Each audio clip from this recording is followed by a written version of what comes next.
Okay, so now I'm going to do another question involving forces and acceleration. It kind of ties together both the kinematics equations and Newton's second law into one piece.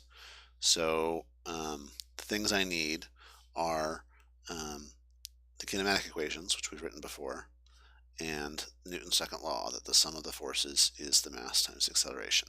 That's that sum. A little sloppy there. Still getting better. All right, 2015 Infinity Formula One Red Bull RB11 can accelerate from 0 to 60 miles per hour in only 1.7 seconds. Wow. What force is provided by the six-cylinder engine to accelerate the 702 kilogram car? All right, so looking at this question, I'm noticing there's some information in here that I don't really need. And this is a classic issue in physics problems and in real life problems, that often you have information you don't need, and there's other information you do need that you don't have. That's kind of realistic, that you don't always just get given a cut and dried, this is the information, and you plug it in and there you go.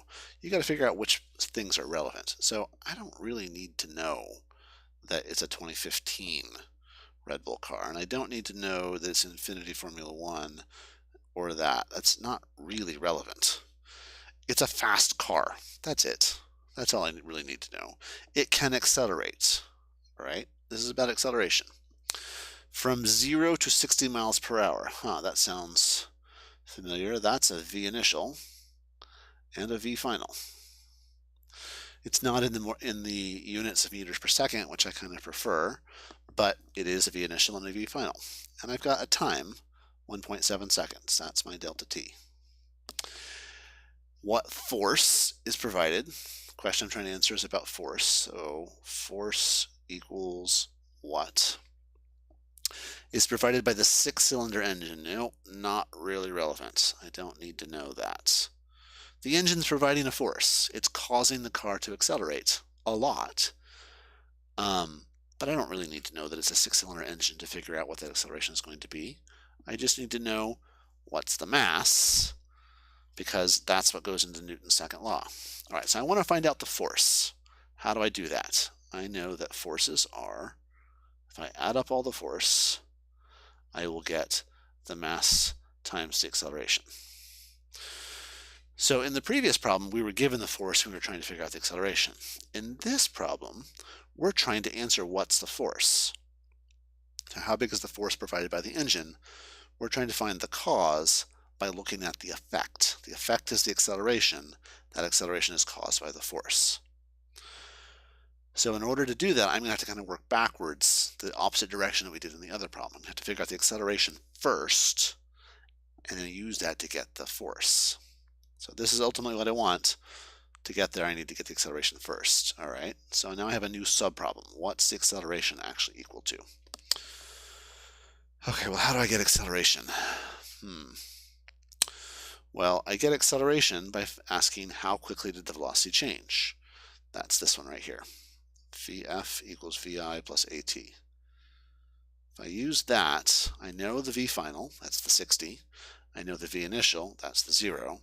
I know how much time it took, that's the 1.7. I can use that to find the acceleration. I just have one problem, that these numbers are not in the right units. 0 is fine, the 60 is not, 1.7 seconds is fine. So I need to know what is 60 miles per hour in meters per second. So I'm going to set up my unit conversion. So 60 miles per hour. And I need to convert that by looking at conversion factors. So let's see. I want to go to meters. So in 1 mile, how many meters are there? This is the sort of thing that it's totally okay to look up or to Google, like I said when we were talking about conversion last week. 1 mile is 1,609 meters. All right, that's good. So I'm going to cancel out the miles and the miles. So if I multiply by 1609, that's going to tell me how many meters per hour. Now I want to get rid of the hours part. And I know that in 1 hour, there are 60 minutes. Okay, that's going to allow me to cancel out the hours, and that'll tell me how many meters per minute there are. And then I want to go from minutes to seconds. So 1 minute is 60 seconds. Cancel that. Minutes, minutes, and I'm going to get the number of meters per second, which is the thing I actually want. All right, so what I need is to take the 60 times the 1609 divided by the 60 divided by the 60, and that'll give me the meters per second. So I'm going to switch over to my calculator so you can see that and go 60 times 1609,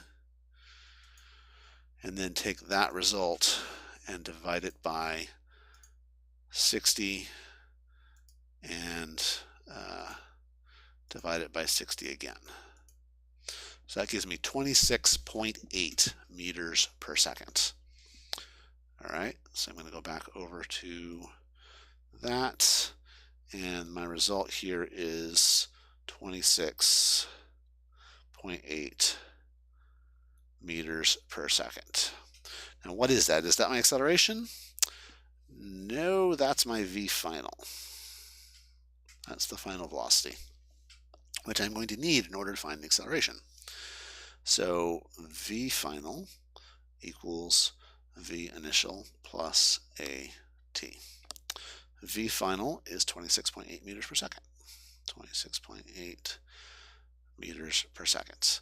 V initial is 0. The acceleration, I don't know. I'm trying to find it. And the time is 1.7 seconds.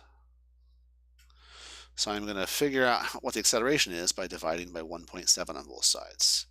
Divide by 1.7, divide by 1.7 seconds, and you're going to get an acceleration of 26.8 divided by 1.7. Go back over to the calculator and go 26.8 divided by 1.7. 15.8 is my acceleration. 15.8 meters per second squared.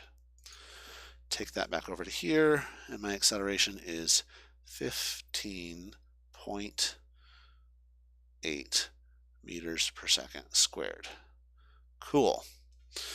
So that's going to go here. That's my acceleration there, and I'm going to use that to figure out what the force is. Okay, so now I've got sum of forces, Newton's second law, equals mass times acceleration. All right, well, the mass, I'm given that's 702 kilograms, 702 kilograms, times 15.8 meters per second squared, 15.8 meters per second squared. If I multiply those out, I'm going to get something that has units of kilogram meter per second squared, which we talked about before. That's a shorthand for newtons, or capital N. So whatever that number is going to be in units of newtons. That's force. That's the thing I'm trying to find. So I need 702 times 15.8. Go back to the calculator, and 702 times 15.8, that's 11,091 newtons, which, because I want this to be 3 significant figures, I'm going to call that 11,000. All right, 11,000 newtons. Come back over to here, and I get 11,000